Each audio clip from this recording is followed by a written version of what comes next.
Allahumma shalli ala sayyidina Muhammadin wa ala alihi wa ashabihi wa man tabi'ahum bi ihsan ila yaumiddin. Rabbi zidna ilma warzuqna fahma amma ba'du.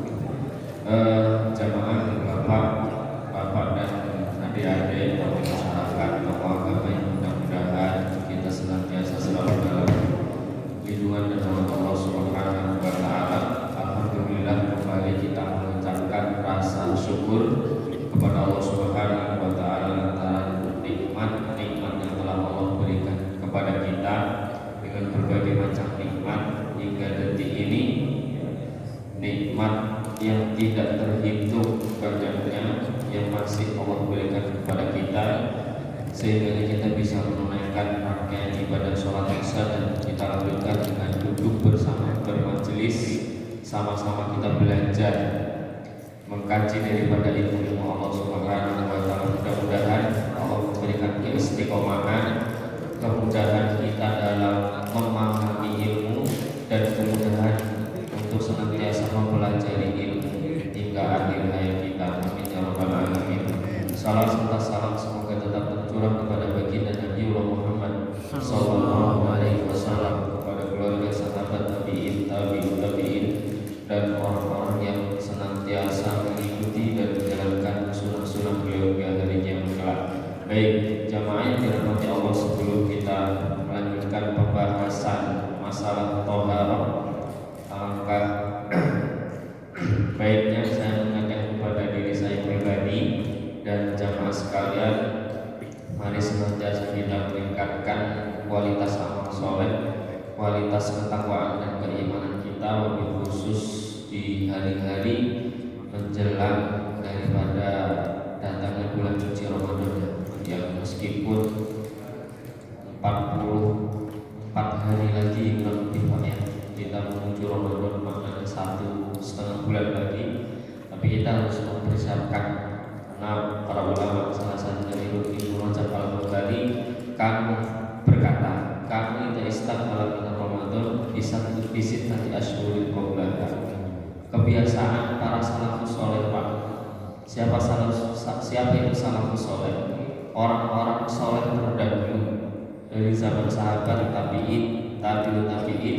Tidak istiqbal dengan Ramadan, kalau mereka ingin bertemu dengan bulan Ramadan, visit nanti asyurul qablaha. Mereka itu siap-siap Pak, menyambut kedatangan bulan Ramadan visit nanti asyhur, 6 bulan sebelum datangnya Ramadan Pak. Para generasi kita terdahulu itu mereka persiapan untuk menyambut bulan Ramadan itu 6 bulan. Nah kita sudah balasnya di ujung.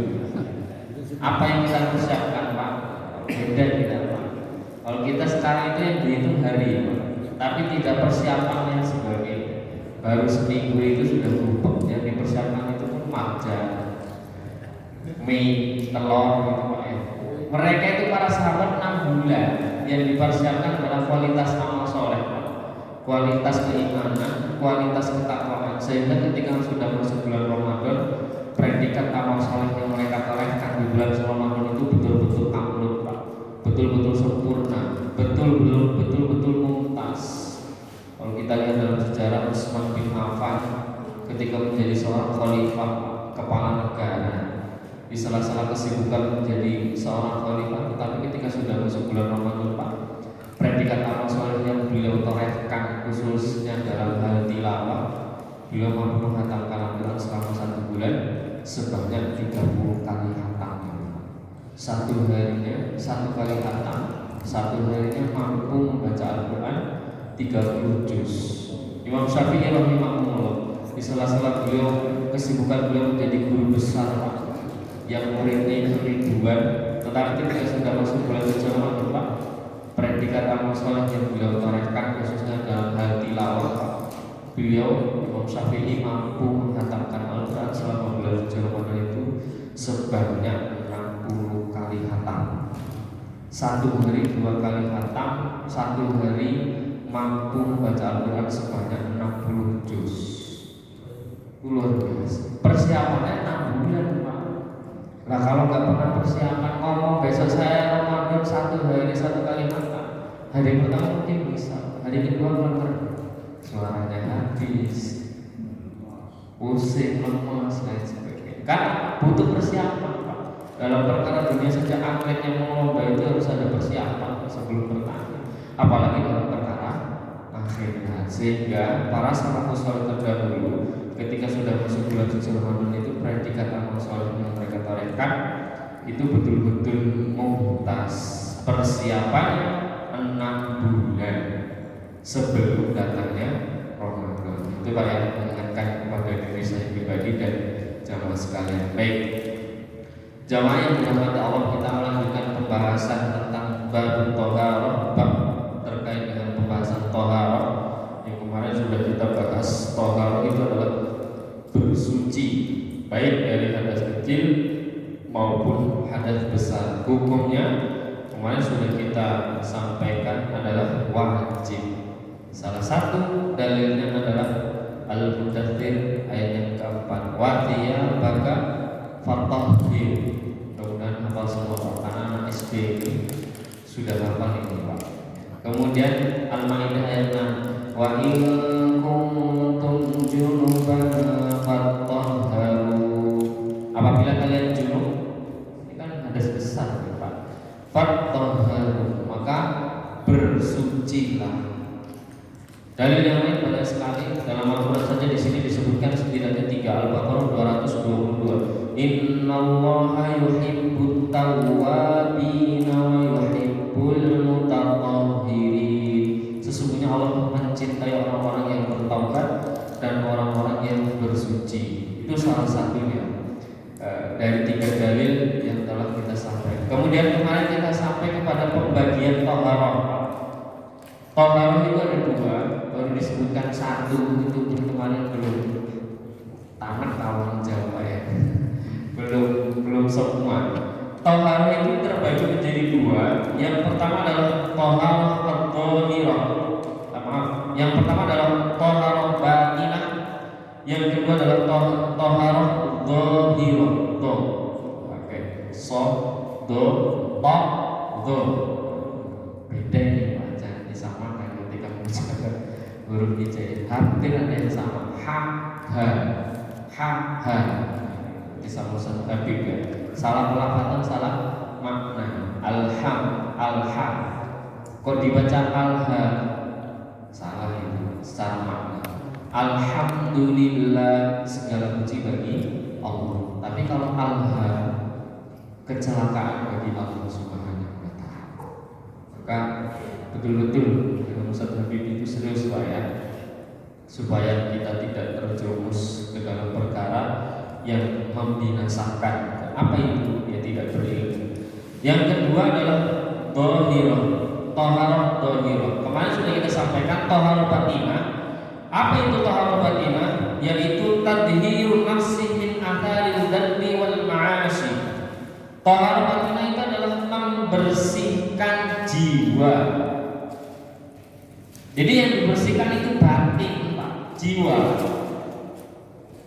Dan jiwa, hatinya adalah rajanya tubuh Pak.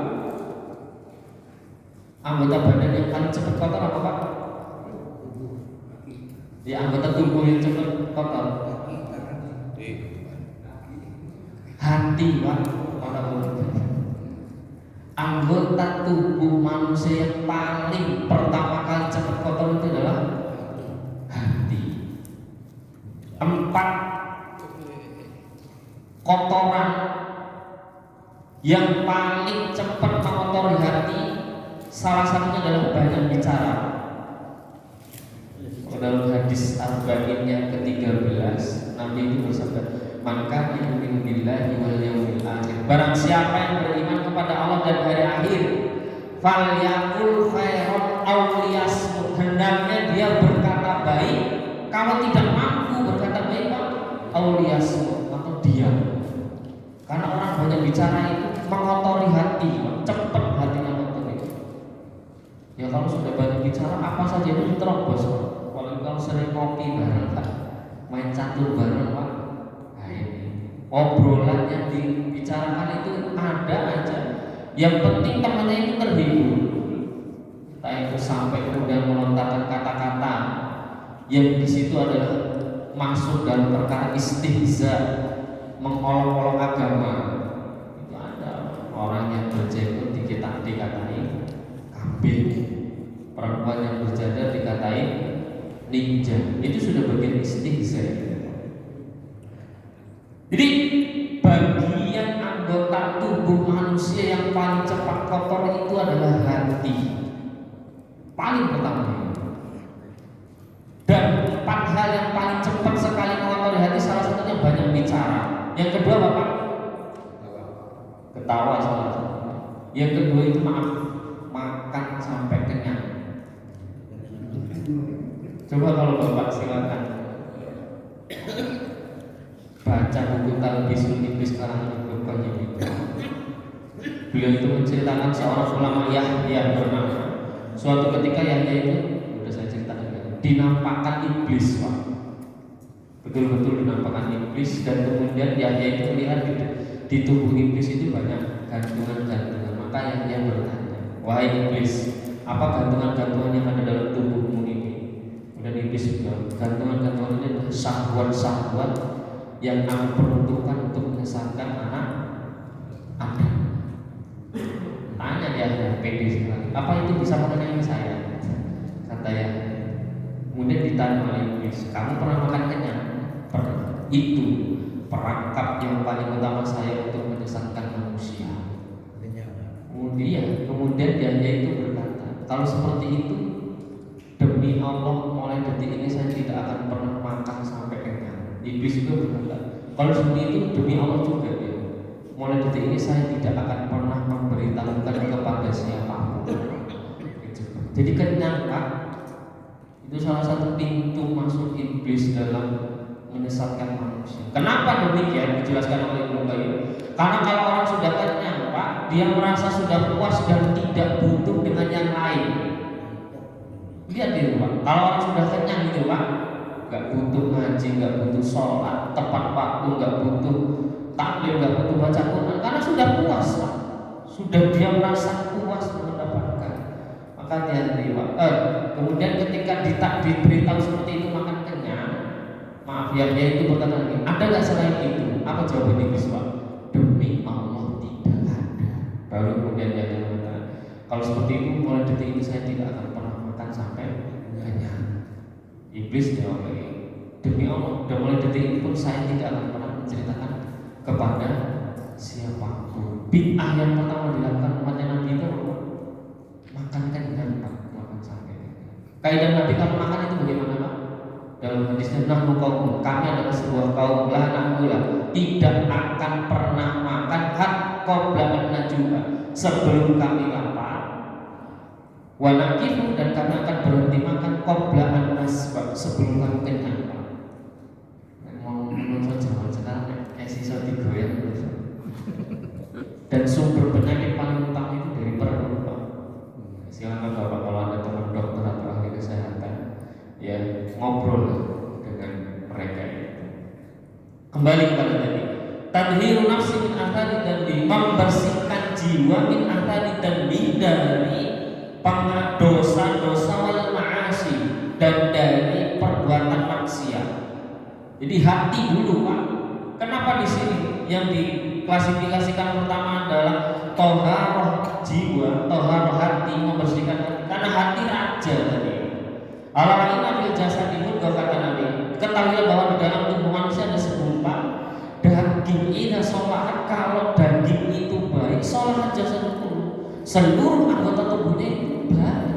Lisannya berucap dengan ucapan yang baik, matanya melihat dan memandang dengan pandangan yang baik, telinganya mendengar dengan pendengaran yang baik, ya. Kemudian kakinya melangkah untuk melangkah ke tempat-tempat yang baik, tangannya memegang untuk perkara-perkara yang baik. Wa idza fasadat, kata, tapi kalau segumpal daging ini sudah fasadat, buruk, fasadat jasadul, maka seluruh anggota badan itu adalah buruk. Coba Bapak berpikir, Pak, sebelum maaf berbuat itu apa yang tergerak dari hati dulu? Hati masuk ke dalam pikiran, kemudian dari otak itulah sel-sel itu yang menggerakkan, Pak. Tangan, Pak, lisankah, matakah, telingakah, atau kakikah? Jadi hati. Allah yang kalau dikatakan, ketahui bahwa segumpal daging itu adalah hati. Maka perlu yang pertama harus dibersihkan itu adalah tadhirun nafsi, membersihkan jiwa min athari dzanbi, dari perkara-perkara dosa wal maksiyah, dan dari perbuatan-perbuatan maksiat. Dengan apa membersihkan hati dari kotoran dosa dan maksiat itu? Di sini dijelaskan dzalika bitaubah, dengan bertaubat as-shadiqah, dengan sebenar-benarnya taubat. Jangan hanya taubat hanya di lisan. Saya ini misalnya apa, berzina tak taubat lah. Setelah itu zina lagi. Allah kan maha pengampun. Hati-hati orang yang bermain-main dengan syariat. Wadzalika bitaubatis shadiqah, yaitu dengan cara membersihkannya itu adalah dengan bertaubat dengan sebenar-benarnya taubat. Apa Pak? Taubat yang diterima oleh Allah pertama menyesali perbuatan itu. Kemudian yang kedua berazam tidak akan pernah mengulanginya lagi. Ya. Min kulli dzunubi wal ma'asi. Apa taubat itu? Dari apa? Seluruh dosa-dosa wal ma'asi. Wa tadhirul qalbi min aqdari syirik, dan di antara membersihkan jiwa itu adalah dari pengaruh-pengaruh syirik. Berbuat syirik ini juga semuanya itu masalah kaitannya dengan hati. Wal hasad, hasad Pak. Apa itu hasad Pak? Hasad itu tidak suka orang lain mendapatkan kenikmatan. Tonggon itu kemotorannya, hati ini kamu semua. Itu hasad Pak. Dan ini lebih berbahaya. Maka para ulama itu mengatakan, di mana seseorang itu mendapatkan sebuah kenikmatan, di situ peluang besar dia terkena penyakit ain. Maka kalau mendapat kenikmatan jangan dipamerkan Pak. Sekarang kamu kalau di-upload, dipamerkan, nanti aja Pak. Dia mendapatkan peluang besar untuk terkena penyakit ain. Dan 70% umat Nabi Muhammad meninggal disebabkan penyakit ain. Apa itu penyakit ain Pak? Penyakit yang disebabkan karena pandangan mata dari orang yang tidak suka. Maka nyetrum mata, dari mata itu nanti dia akan lari ke pikiran, dari pikiran itu lari ke hati, sehingga orang itu jadi gelisah, makan gak enak, tidur gak enak, sehingga menyiksa dirinya, bisa menyebabkan kematian. Makanya tadi ya, hasad, wal haddi, dendam, ini harus dibersihkan semua itu Pak. Itu penyakit hati. Wal ghibri, sama dendam, wal ghishi, menipu, wal kibri, sombong. Apa itu sombong Pak? Batalul haq wa ghabdun nas, meremehkan manusia, menolak kebenaran dan meremehkan manusia. Ini harus dihilangkan Pak. Sombong itu. Ada anak muda, dia statusnya lebih pintar, dia sudah mendalami ilmu agama, kemudian memberikan nasihat kepada kita, Pak ini salah, yang benar seperti ini. Wah ini caci ini. Terbelain linguis ngomongnya aku sih bisa pensiun istilahnya. Itu sudah bagian daripada sombong Pak. Menolak kebenaran. Karena kita diperintahkan mengambil kebenaran itu bukan kepada orang yang lebih tua. Siapapun selama itu adalah berdasarkan apa yang diperintahkan, yang kita ambil Pak. Cuma kadang kan terasa hati-hati Pak. Apa istilahnya?